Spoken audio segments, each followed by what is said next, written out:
why music doesn't feel exciting anymore. Yeah, bro, music just ain't hitting the same no more. I ain't gonna lie, bro. I ain't gonna lie, bro. Like, I listen to shit. I'm not like looking to listen to people's shit. Like, if I hear it, I'll be like, all right, dope. But the only person I really like listen to their shit, like, call me a dick rider or whatever. I don't give a fuck.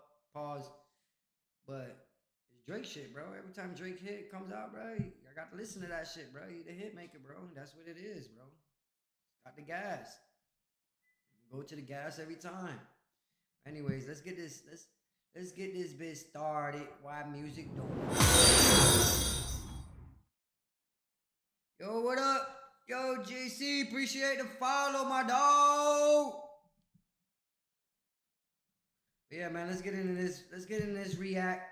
Then we're gonna play some games. But lately, music hasn't felt as exciting as it used to, and I think that the numbers back this feeling up too. Billboard had to change their rules to pull songs from the Hot 100 if they've been on there too long, with NPR saying streaming services use algorithms that feed people songs they've already played, and that creates a doom loop that's allowed recent songs to stay on the charts for absurdly long runs, which to me would make sense. Damn, that's true, bro. I didn't even think about that shit. Like the algorithm is just going to what people already listen, so there's no new stuff coming up, no new artists really coming up neither. It's definitely not like the SoundCloud days, bro. Real talk. What just happened? Enjoy feel few and far between these days. And I think there's a few main reasons for that. Now, I'm not one of those people who's saying that all modern music is bad or anything like that, or that they don't make good music anymore. There is a ton of great music coming out every single day. But what I'm saying is, it feels like the mainstream music... He's not lying. There is a lot of great music coming out every day. But nobody's looking for it no more. Bro, honestly, I used to be fucking looking for the underground heat. Like that. Like I used to be going out through my day just searching for the hot new shit. And yeah, bro, I don't do that no more. I don't know if it came with age or what. Yeah, bro, that shit dead. Like, like you, like if it doesn't hit you right away, you're like, bro, what is this? And like, it's honestly, it is the same artist over and over and over again. Like, there's no new come ups, bro. SoundCloud used to be the spot for the underground heat, like the spot. I used to just be like, damn, bro, this is fire. Like, bro, you literally don't have that no more. Like it's so hard to get seen now, unless you throw in a thousand videos up on YouTube and paying every Wahoo out there an Instagram promoter to promote your shit. It's crazy. The most popular upper echelon music just isn't as fun and collectively enjoyed as it used to be. Let's do a little experiment. Let's check out the Billboard Hot 100 in 2010 and in 2020. In 2010, we have TikTok by Kesha, Hey Soul Sister by Train, California Girls by Katy Perry, Airplanes by B.O.B., Love the Way You Lie, Bad Romance, Dynamite, and many more songs that I'd imagine we all know and enjoy. Pop songs that are fun to dance to, fun to sing along to, fun to play with your friends, and things like that. And then in 2020, we have Blinding Lights by The Weeknd, Circles by Post Malone, The Box by Roddy Ricch, Rockstar by DaBaby, Life is Good, Memories, Say So, and more. I do like The Box, but it just feels like the ones from the 2010s are way more classic. The songs from the 2010s feel like they're more fun, they age better, true. And we all enjoyed them more. Because if you go to the club right now, bro, those used to all smack, but now they ass. Brother, I ain't gonna lie, when you go to the clubs or out, like they playing a couple of bops that are out right now. But think about all the party like music. It's all from back in the 2010s and up, like until basically 2018. Let's try again. Not even cause 2000s, bro. Think about the 2000s era. Yeah, bro, it's where it's at. Like think about 2000 era. Bro, I was watching a video. I should have watched that on stream with T-Pain, bro. T-Pain has so many hits, bro. Like when he first came out. Like, bro, I remember everybody had T-Pain on a song. 2015 and Now they ain't bops like that no more. 2025. You can still hear T-Pain shit out in the club. My bad, I keep pausing. To this day. In 2015, we had Uptown Funk, See You Again, Trap Queen, Sugar, Blank Space, They still Watch playing Me, Trap The Queen. Hills, Can't Feel My Face, Still Bad playing The Blood. I Hills. mean, come on. How is 2025 going to compete? definitely well, playing. 2025's year-end list Let isn't me out buy yet, you but a there drink. hasn't been much change anyway, so let's take a look at Hey, that shit still go off in the club, bro. 2024, which featured a Hey. bar song, Beautiful Hey. Things, I Had Some Help, Not Like Us, Espresso, $1 Million Baby, and more. Again, I could be alone in this feeling, but I feel like the songs from 2015 are just miles better. I mean, what on that list I just named comes even close to Trap Queen? Name one. There's nothing. Those again are songs that you about can to say sing with none. your friends or dance to. It felt like we all as a society collectively enjoyed these songs more. And to me, it just feels like that overarching feeling is gone. And it's hard to describe. Well, I don't think it's just me. A pretty excellent selection of songs in this top 10. I'm genuinely optimistic about pop music these days. Now, this is completely my opinion, That shit but I is feel dry like as a in bitch. general, modern popular music, Nah, bro, I at least was these last just few talking. years, Not isn't looking that for exciting music. anymore. Of course, there are bangers we all like here and there, and the independent, alternative, indie, and underground scenes are full of more talent than ever before, but the mainstream is suffering. And I think there are a few reasons as to why this could be. One reason could be today's terrible economy and wealth inequality. I mean, I'm spending $60 at the grocery store for some eggs, chicken, and yogurt. It's crazy. And one tool that can help you with this Fuck you is living Current. at. Current is a mobile banking app that has plenty of great features you can take advantage of. For example, using Current for credit building is My boy huge, and you said can boost your credit score by over $60 80 on points in milk? just 6 months. mean, it On feels top of like that, they that. also have a savings pod And where you can chicken earn up and to cereal? 4% Damn, bonus on brother. your savings. Live They in also Cali. have two very useful features, one of which is the $750 paycheck advance, and the other you can get paid up to 2 days before your actual paycheck, which can be very beneficial, especially if you're short on cash or in a pinch. On top of all of this, probably my favorite feature is no fees on overdraft, because overdraft fees are just the worst. If I'm already Stupid. negative, why are you taking Why are money you from my taking more? negative Yeah. balance? It doesn't make Stupid sense. I'm bitch. going double negative. Like, I just don't I hate understand that that. shit. So to have access to all of these great features, make sure to download Current. Sign up at current.com/Maddie and use my promo code Maddie to get $50. So shout out to Current for sponsoring this video, and let's continue. Now, it is an objective fact that pop music is getting simplified. For example, melodies in pop music have gotten a lot simpler over time according to studies. A study Definitely looked at the true. top 5 Billboard songs from Definitely true. 1950 to 2023 and found that both rhythm and pitch became steadily less complex over that period. Conservatively, they have both decreased by 30%. This isn't inherently a bad thing, but it's just one of many studies that goes to show that pop music has been getting simpler. A study in 2020 See, when people say, yo, all the music is starting to sound the same, it's not a lie. The melodies are getting simpler. Nobody's making crazy, intricate melodies no more. It's done. The days of the... It's done, bro. It's done. showed that diversity of note Not only that, real singing is done. Like, you got a few, that's it. It's not like the 90s and the 2000s, like, bro, you had Neo singing their heart out. Bro, it's just not the combinations has same. consistently diminished in the last 50 years. Melodies are becoming more and more similar, and songs are relying on a smaller range of timbres than before. And I think the biggest driver of this is the streaming era and record labels. First of all, think about platforms like Spotify or TikTok. When Spotify took off, their unique playlist system was the standard for finding new music. To make it to the top Spotify playlist, your song has to work its way through the lower and mid-tier playlists first.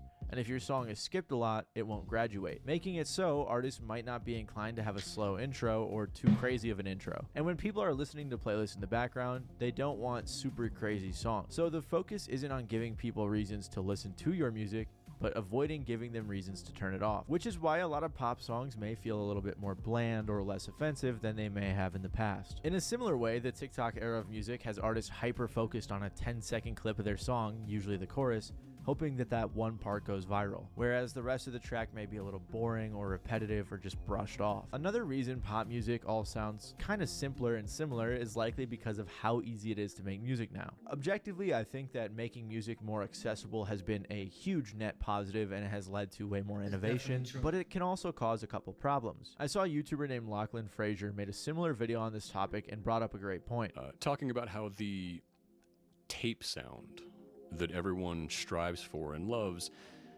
isn't actually the saturation or compression that you get from tape. Instead, the tape sound that everyone wants but doesn't quite realize they want is the imperfections. Tape was expensive and difficult to work with. You really needed to be good at what you were doing, and if you were considering doing a retake, it took more skill. You really had to think it over and decide, do I really want to redo this whole take and waste more tape? And because of that, older records tend to have more flaws.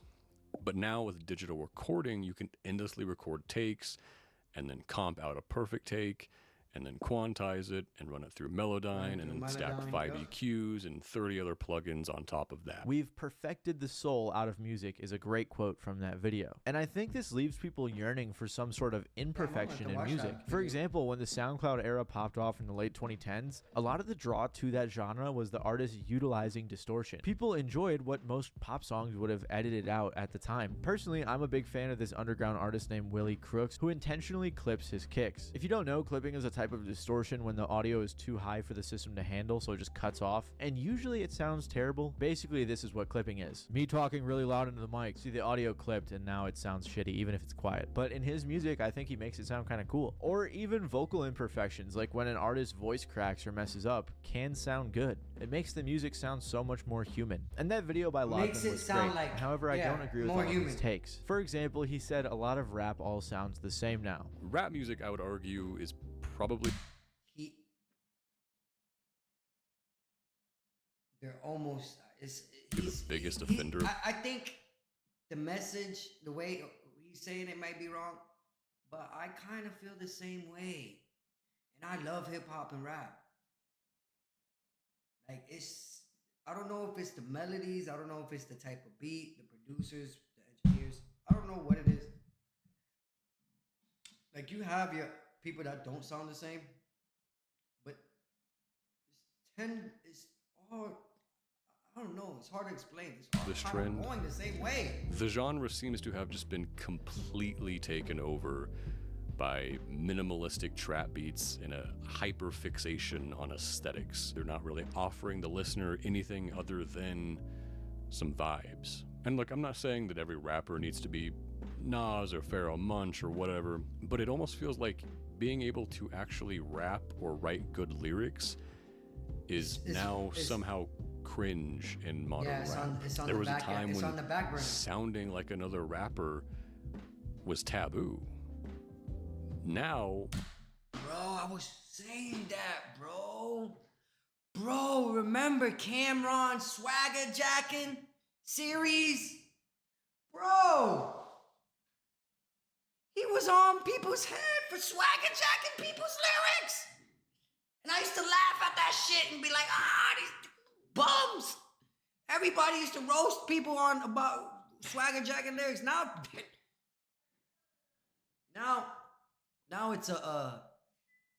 it's a look thing. Like, it gave him props.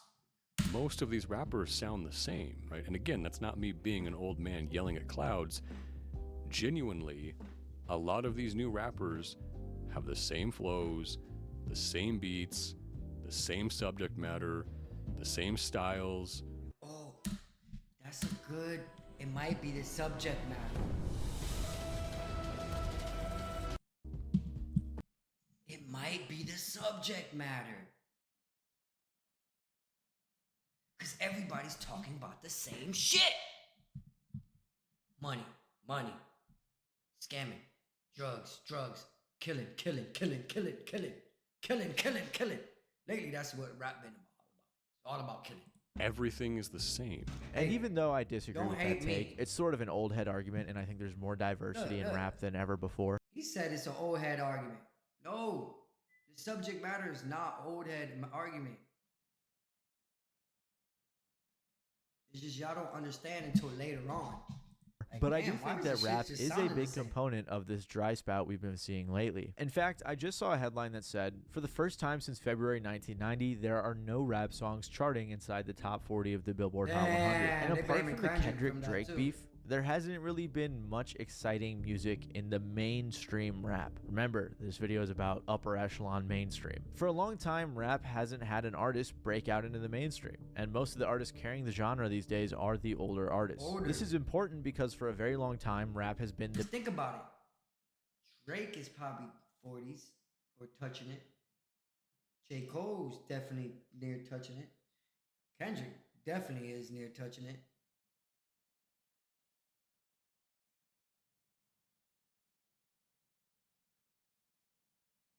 Yeah, most of these. biggest genre by market. I'm trying to think about new artists hitting the mainstream though. He's talking about hitting the mainstream. Market share in the mainstream. As of 2023, it still I can't was, even but think of I'm not quite sure where it's at today. Regardless, in 2025, the best-selling albums were Kendrick's GNX, Lil Baby's Wham, Tyler's Chromacopia and Don't Tap the Glass, Cardi's Music, Drake's Some Sexy Songs for You, and Big X The Plug's Take Care. Aside from half of these being released in 2024, the only new artist on this list was Big X. Big X. It really feels like I rap fuck with hasn't Big had X. any big newcomers in the last like 3 years. Fuck with his And most of voice, its newcomers who flow, break through the mainstream have no And he's talking about different shit.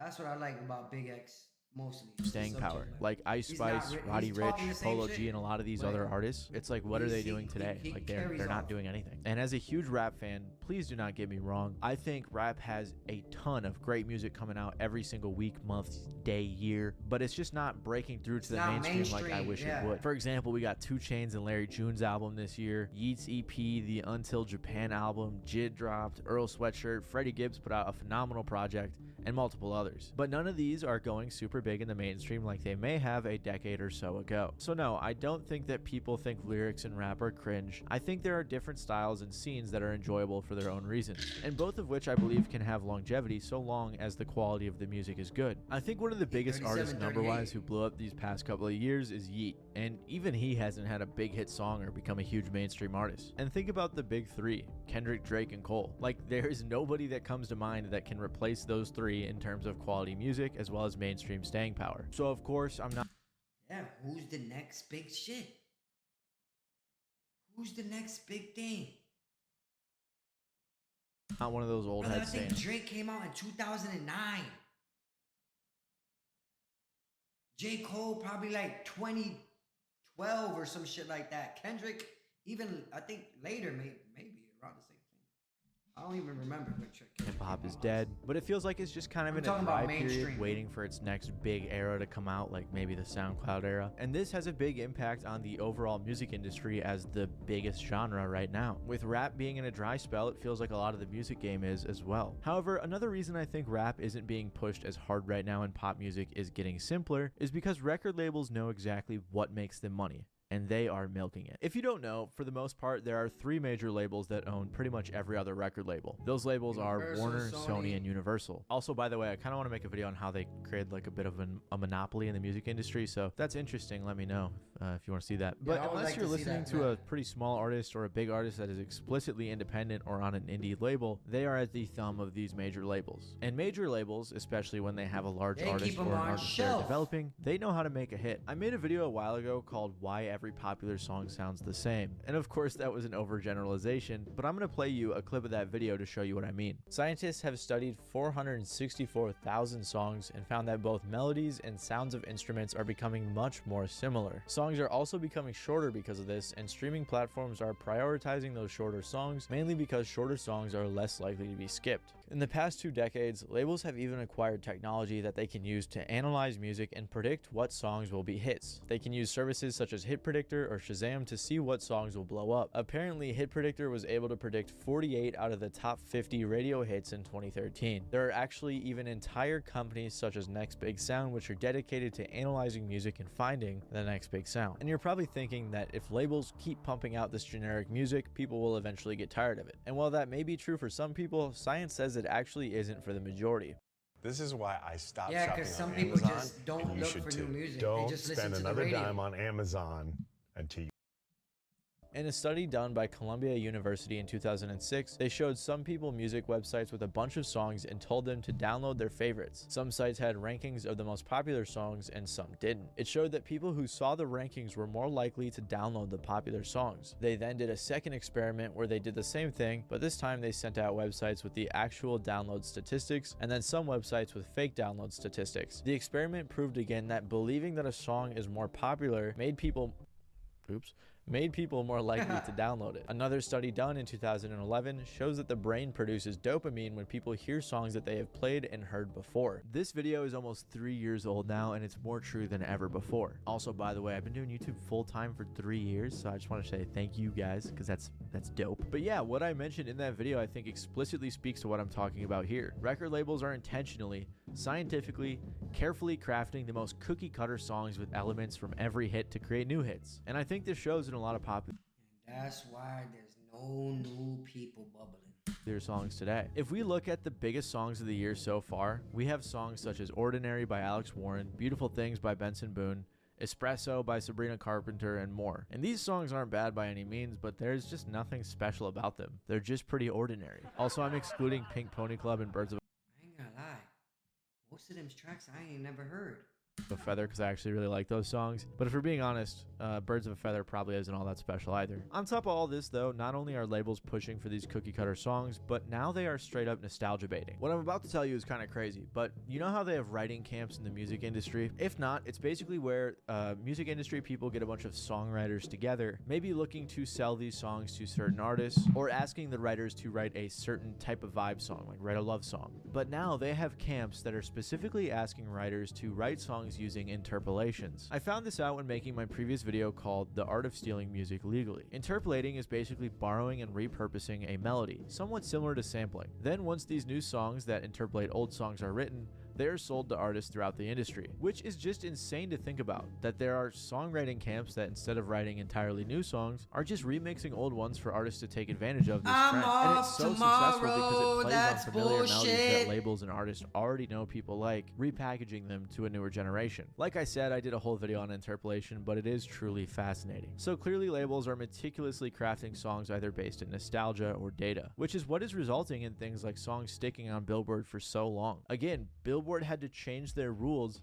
because these songs they're just stuck up on the charts for so long because nothing new is coming in and replacing them. That's how boring this year's been. Like I mentioned earlier, the biggest selling rap albums this year, half of them are from last year. Like 2025 just feels like it's been a dud. And labels are also investing heavily into artists that play it super safe. For example, two of the biggest artists right now, Taylor Swift and Morgan Wallen, just put out some pretty big, bloated, bland albums. The 3 Bs, if you will. Morgan in particular put out an album with 37 songs, many of which were pretty bland, average, boring country songs. And don't get me wrong, it's not bad, it's just underwhelming. Regardless, he was able to break records. Nah. I ain't gonna let you disrespect Morgan Wallen like that.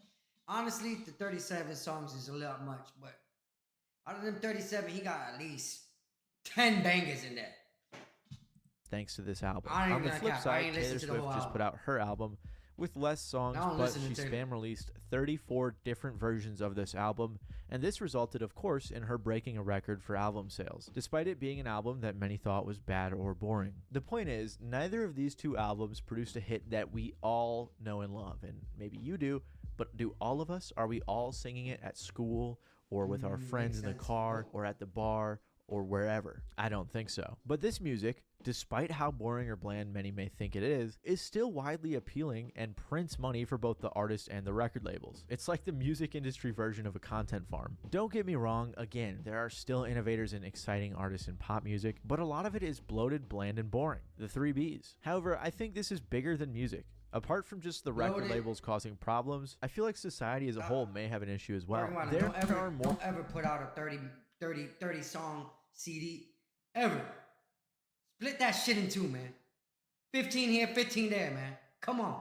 More genres and even more music out now than ever before. Thanks to the internet and progressions in technology, There is a sound for everyone out there. But back in the day, all the music you had access to was what was in the record stores or CD shops. So chances were you were much more likely to be listening to more similar music as your peers. Nowadays though, everyone is so hyper individualized. There are hundreds of different scenes in different genres, in different pockets of different communities. This is of course a great thing, that people can enjoy their niche of music easier than ever before, but it's also contributed to a lack of community across society. There isn't a monoculture like there used to be. Monoculture is a concept in pop culture studies in which facets of popular culture are experienced by everyone at once, either globally or nationally. This isn't a widely accepted term in the sociology world, but I feel like it's pretty fitting. And many in the sociology world argue that monoculture ended by the 21st century, mainly toward the end of the 2010s. With Google Play Games, Why? Because of the internet? you can I didn't play get to unlocked. finish reading that. Due to the rise of streaming media and the fracturing of popular culture. Patrick CC touched on this in his video titled The Death of Mainstream, which I think is very applicable here. Not only watch do we that have video. infinite music to choose from, but we have so many things to entertain us and occupy our time. Amazing YouTube videos like this one, tons of shows and movies, and of course the lovely short form content that you can effortlessly scroll for hours. In an article by Vox, the writer said, "We're in the midst of the streaming wars, with so many different media products and platforms competing for our attention. Journalists and critics are worried that the huge popularity and sense of universality that Avengers and Game of Thrones achieved are now disappearing for good." The writer continued, "The fear is that we exist in a fragmented realm of impenetrable niches and subcultures enabled by streaming media. The second concern is that, because of the pressures of social media and the self-reinforcing biases of recommendation algorithms that drive streaming, culture is becoming more similar than different." And I think what they're trying to say is that I think the algorithms need to be put to end. Just let things be natural. Let them go as they go. You don't need to make an algorithm for somebody,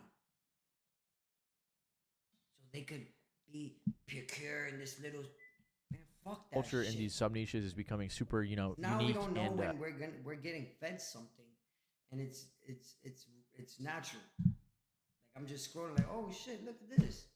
But no, they spying on you and fucking getting all these data points on you, wherever you clicked, wherever you visited, and then now look, they're just feeding you shit that they think you'll buy on an impulse, or you'll listen to on an impulse, or click on an impulse. It's fucking stupid. and uniform, whereas as an entire society, it's very niche down. Of course, this article is speaking on culture in general, including TV, books, everything, not just music. But I think when specifically talking about music, it's rare that we can point out too many monoculture moments in the last 5 years. Apart from maybe some Ice Spice or Sexy Red or the Drake versus Kendrick, Chappell Rowan, and the occasional hit, I feel like there hasn't been a super huge monoculture moment in music in the last few years. The artists and songs I listed were definitely like big, but I feel like it wasn't universal. For example, let's just scroll through the Billboard Hot 100 best performing singles of the 2020s. Apart from maybe The Box by Roddy Ricch, how many of these songs were like universally loved and listened to by everyone? Maybe Bad Habit by Steve Lacy. I don't even think that one would count. I'm not sure if I'm making sense right now, if I'm just rambling at this point, but comparing songs from pretty much every decade of the music industry up until recently, it just seems like something's missing. With the endless amount of music, the lack of a monoculture, and everything being so hyper individualized, it's unlikely we will routinely have monoculture again, unless something major changes in society. But here's the deal. There are always artists in the underground scene building off of sounds and innovating. This is happening every day. When an old scene dies out, new ones are born, and there's always a musician working to create something new, original, or fresh. But for a lot of the reasons I listed, mostly having to deal with record labels and the formulaic hits they're putting out, the mainstream is suffering. And I'm honestly not sure what it'll take to get it back to how it used to be, or if it ever will. Another thing this has resulted in is the disappearance of bands from the mainstream, which for a few other reasons too has become a recent phenomenon. So to learn more about that, consider clicking the video on screen right now. No more bands neither. For comfort. No more bands, no more, none of that. The only thing that coming out with bands are like the K-pop scene and shit like that. But other than that, nah, man, that thing's dead, bro. This is a good video, man. For real. By my boy Matty Balls, man. I ain't subscribed. Subscribe to that shit, you feel me? And go watch this video, man. Link gonna be in the bottom, man. Make sure you get this bit, like, comment, and subscribe for your boy Jay, please. Watch out.